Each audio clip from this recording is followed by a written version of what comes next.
Colorado Territory, 1875.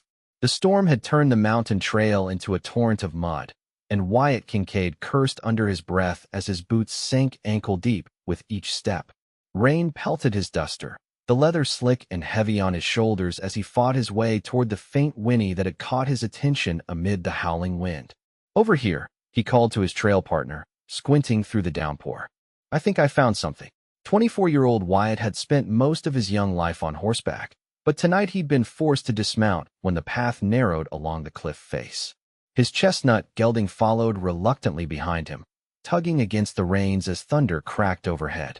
His sandy brown hair was plastered against his forehead, water streaming down his tanned face as he inched forward. The whinny came again, desperate this time. "Sounds like a horse in trouble," said Charlie Preston, the older ranch hand who'd been riding with Wyatt for the past year. "Probably fell down the ravine in this mess." Lightning flashed, illuminating the scene before them.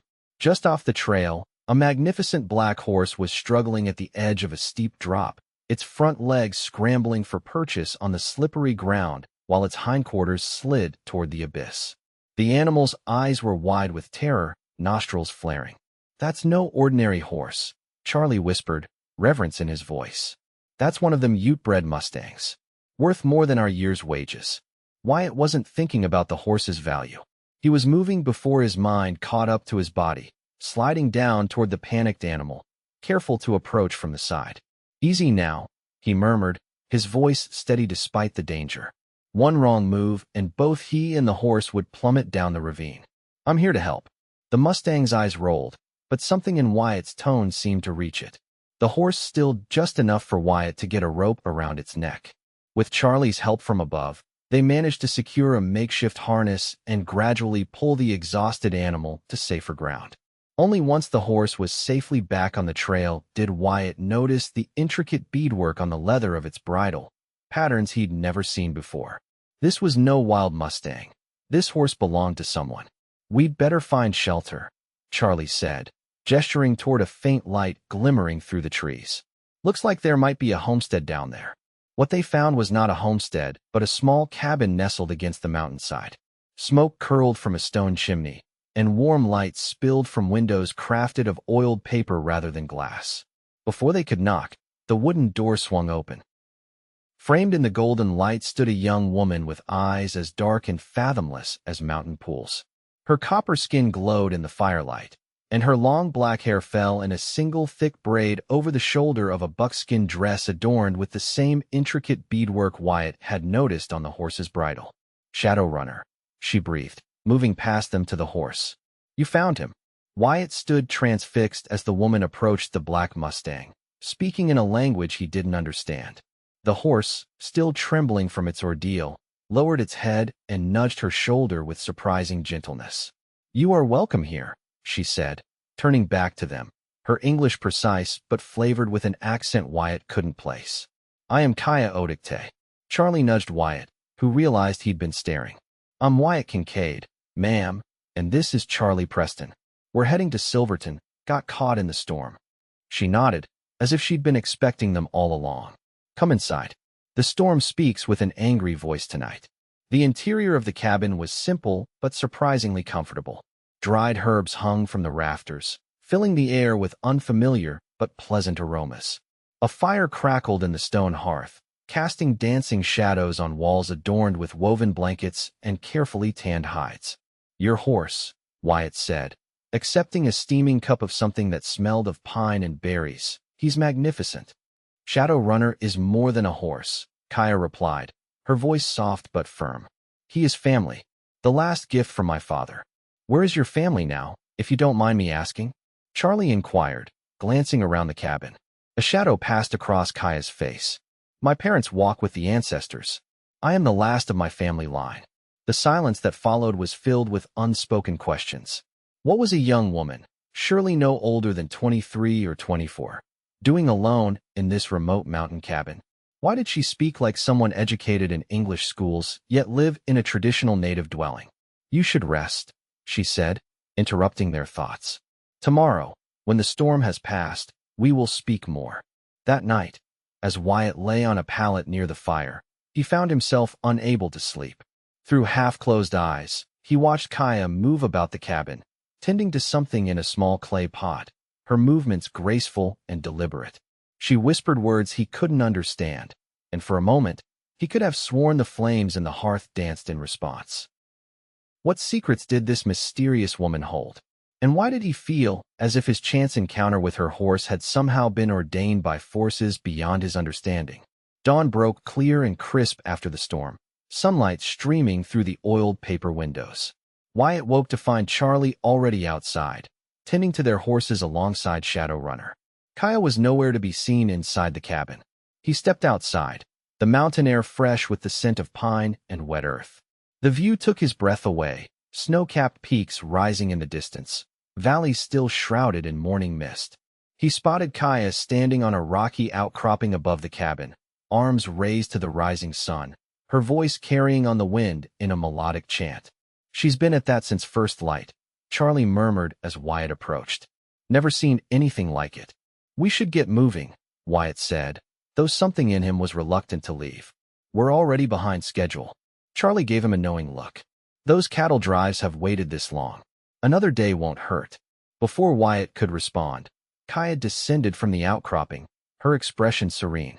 "Your horse," she said, approaching Wyatt. "He favors his right front leg. There is inflammation in the tendon." Wyatt blinked in surprise. He'd noticed his gelding seemed slightly off yesterday, but had attributed it to the difficult terrain. "How did you?" "I can show you how to treat it," she interrupted, "if you are willing to stay another day." There was a challenge in her eyes, as if she were testing him. Wyatt found himself nodding before he'd fully considered the implications. One more day wouldn't hurt, he reasoned, and they owed her for the shelter during the storm.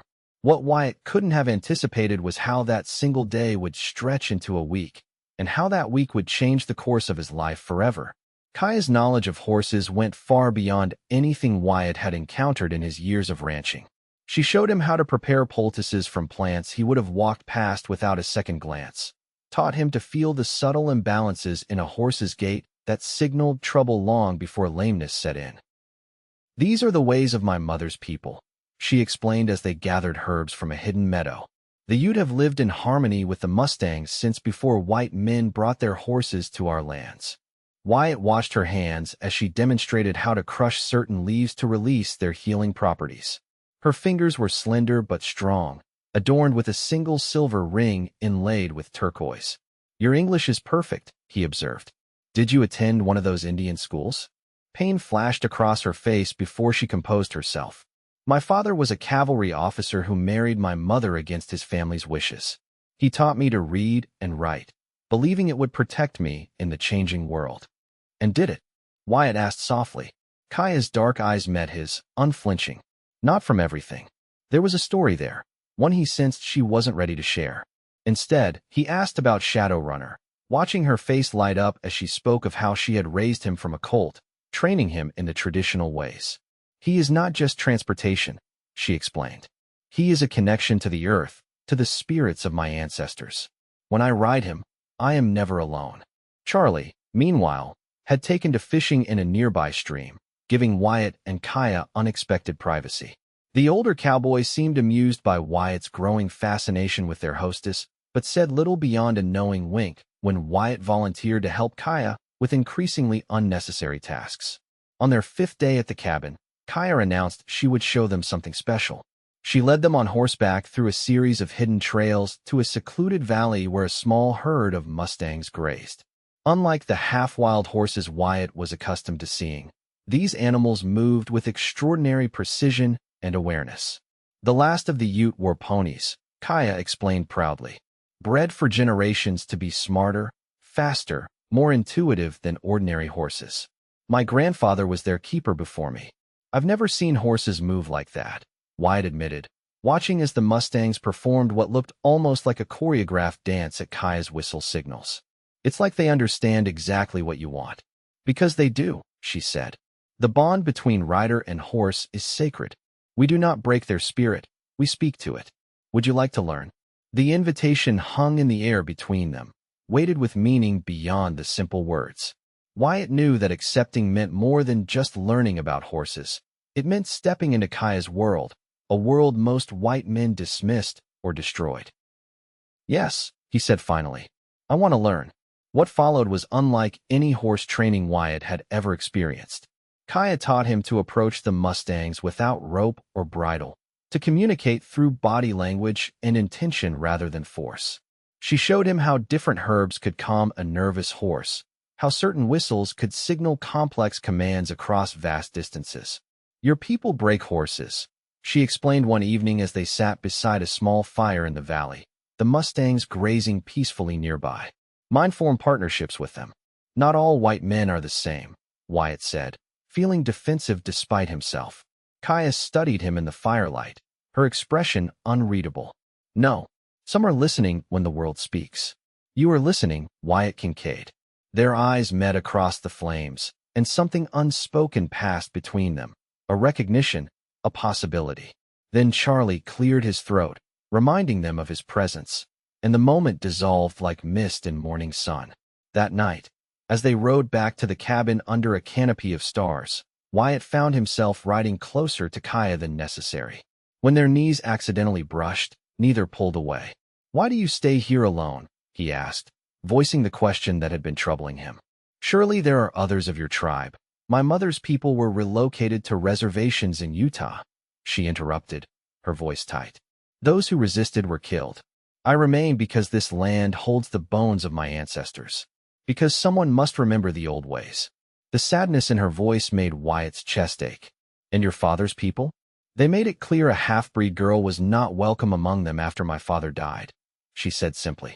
So I made my own path. Wyatt wanted to reach for her hand, but held back, uncertain of his welcome. Instead, he said, you've created something remarkable here. Those horses, your knowledge of healing, it shouldn't be lost. And yet it will be, unless it is shared, she replied, giving him a sidelong glance that made his heart race. Perhaps that is why the spirits guided Shadow Runner to you during the storm. Before Wyatt could respond, a distant howl echoed through the mountains, not the familiar cry of wolves, but something distinctly human. Kaya stiffened in her saddle, eyes scanning the darkness. We must return quickly, she said, her voice suddenly urgent. There are those who would take what is not theirs to claim. The peaceful interlude was shattered. As they spurred their horses toward the cabin, Wyatt caught a glimpse of torchlight moving through the trees to the east. Multiple riders, approaching fast. Whoever they weren't friendly, and they were headed straight for Kaya's home. They reached the cabin moments before the riders emerged from the tree line. Charlie had already doused their fire, leaving the small dwelling in darkness. From the window, Wyatt counted 6 men, rough-looking and armed, their faces illuminated by the torches they carried. Otaktay, called the leader, a burly man with a scarred face. We know you're in there. Come out and make this easy. Kaya's face had gone hard. All softness vanished. Wade Harkness, she whispered to Wyatt. He's been trying to claim this land for years. His father killed mine. What does he want? Charlie asked, checking the ammunition in his revolver. Everything, Kaya replied bitterly. The land, the horses, the gold. Gold, Wyatt echoed, surprised. Kaya nodded grimly. There's a small vein in the northern valley. Not enough to interest big mining companies, but enough to make a man like Harkness dangerous. Come out now, or we burn you out. Harkness shouted, his men spreading out around the cabin. Wyatt's mind raced. 3 against 6 weren't terrible odds, but with Kaya to protect and the advantage of surprise lost, they needed a better plan. He glanced at Shadow Runner, tethered near the back of the cabin, and remembered what Kaya had shown him about the Mustang's training. Can Shadow Runner find the herd without you? He asked urgently. Kaya's eyes widened as she caught his meaning. Yes, but we need a diversion, Wyatt explained quickly. Charlie and I will hold them off from here. You take Shadow Runner, circle around to the valley, and bring back the Mustangs. That's suicide, boy, Charlie hissed. You can't expect her to. I can do it. Kaya interrupted, determination replacing fear in her eyes. The Mustangs will respond to my call. Last chance, Otaktay. Harkness bellowed outside. Wyatt gripped Kaya's shoulders, looking directly into her eyes. Be careful. We'll keep them busy here. For a moment, she searched his face, then did something that shocked him. She leaned forward and pressed her lips firmly against his. The kiss was brief but electric, leaving him momentarily stunned. For luck, she whispered, then slipped out the back door into the darkness. What followed was the longest 30 minutes of Wyatt's life. He and Charlie positioned themselves at opposite windows, firing carefully placed shots to keep Harkness and his men pinned down without wasting precious ammunition. The outlaws returned fire, bullets splintering the wooden walls of the cabin. "I hope your little lady friend comes through," Charlie grunted as he reloaded. "We're not going to last much longer at this rate." As if in answer to his doubt, a sound rose from the valley to the west. Not quite a human call, not quite an animal cry, but something in between. It echoed off the mountain walls, primordial and powerful. Harkness and his men faltered, looking toward the sound in confusion. Then the ground began to tremble.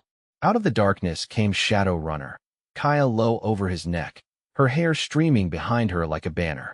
Behind her, moving as one entity, thundered the Mustang herd, 20 strong, running with the precision of a cavalry charge directly toward the cabin. What in God's name? Harkness barely had time to shout before the Mustangs were upon them. Wyatt had never seen anything like it.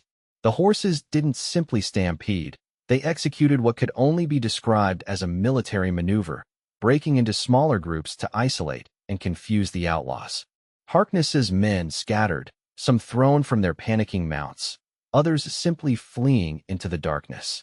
In the chaos, Kaya circled back to the cabin, Shadow Runner responding to her slightest touch. "Now," she called to Wyatt and Charlie. While they're scattered, they didn't need to be told twice.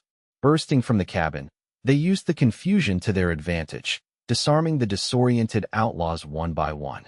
Harkness himself found himself surrounded by 3 of the Mustangs, their movements so coordinated they might have been a single organism with multiple bodies. "This is impossible," he sputtered as Wyatt relieved him of his gun. "No horses behave like this." "Not for white men, perhaps," Kaya said, dismounting gracefully. "But these are Ute war ponies. They remember the old ways, even if you have forgotten."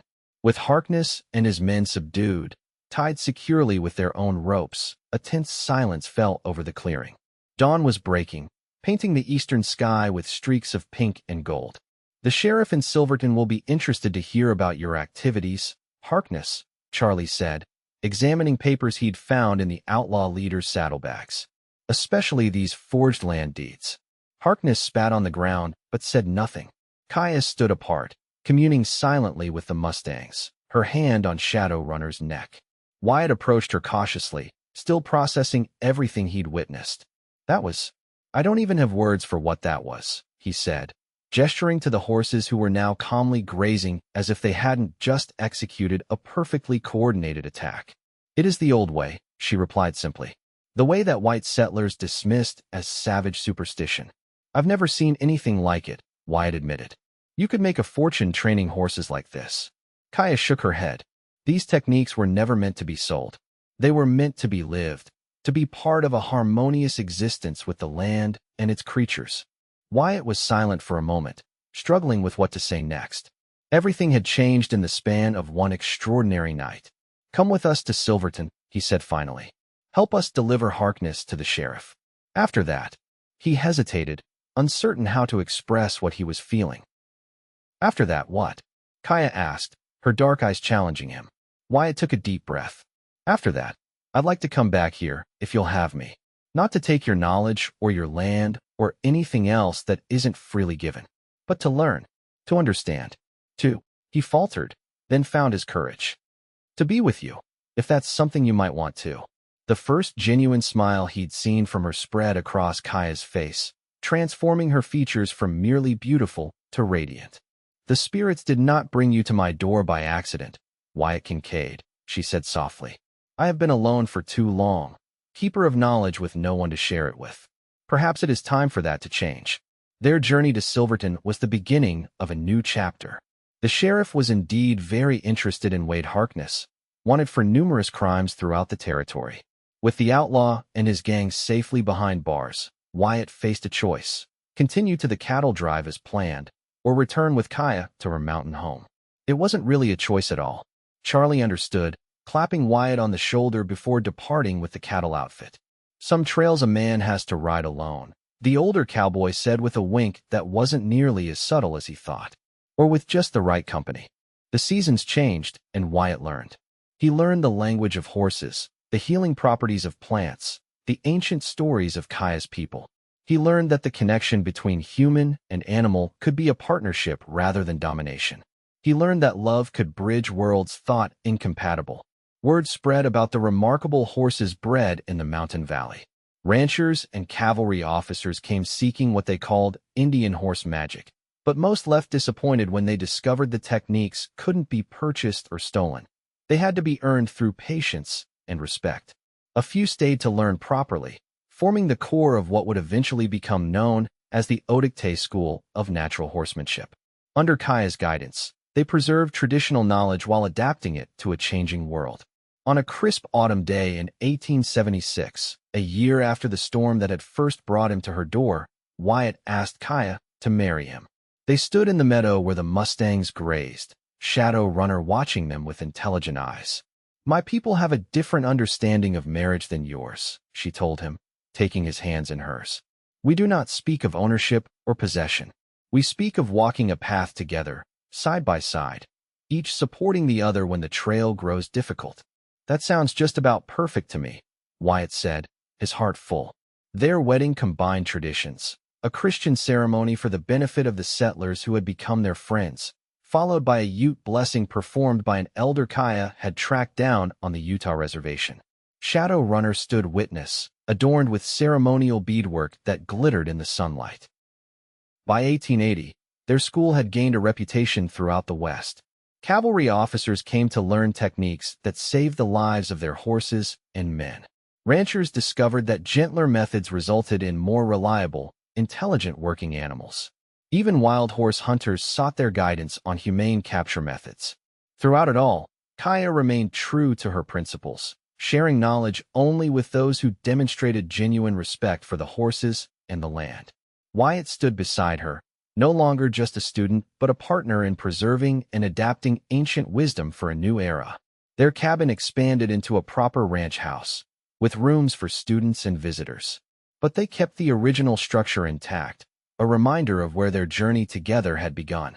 On summer evenings, they would often ride out alone to the hidden valley, Shadow Runner and Wyatt's gelding moving in perfect harmony up the mountain trails. There, with the Mustang herd grazing peacefully around them, they would watch the sunset paint the Colorado mountains in gold and crimson. "Do you ever regret it?" Wyatt asked one such evening, his arm around Kaya's shoulders as they sat on their favorite outcropping. "Sharing your people's knowledge with outsiders?" Kaya was silent for a long moment, watching Shadow Runner lead a group of colts through a playful training exercise. No human commands needed. "My grandfather once told me that knowledge kept secret dies with its keeper," she said finally. "But knowledge shared wisely lives forever." She turned to look at him, her dark eyes reflecting the sunset. "How can I regret finding someone to share it with, who honors it as I do?" Wyatt pulled her closer, marveling at how a chance encounter during a storm had led him here, to this woman, to this life so different from anything he could have imagined.